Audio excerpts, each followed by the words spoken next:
Hello guys, আসসালামু আলাইকুম। কি অবস্থা সবার? আশা করি সকলেই ভালো আছেন। আলহামদুলিল্লাহ আমিও ভালো আছি। তো এটি হচ্ছে মিরপুর 10 পুলিশ হেডকোয়ার্টার থেকে বাসা চেঞ্জ করে নিয়ে যাব উত্তরায়। তো ঢাকা শহরে বাসা চেঞ্জ করার মতো কষ্ট আর মনে হয় দ্বিতীয় আর কোনো কাজে নেই। তো প্রচুর পরিমাণে প্যারার বাসা চেঞ্জ করতে গেলে হচ্ছে আপনার মাল সামানার অনেক ক্ষয়ক্ষতি হয়ে যায়। তো এটা হচ্ছে মিরপুর 10 পুলিশ হেডকোয়ার্টার।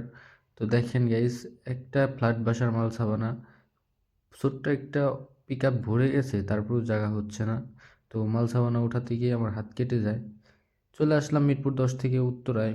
উত্তরায় এটি হচ্ছে বাসা, মূলত 6 তলায়।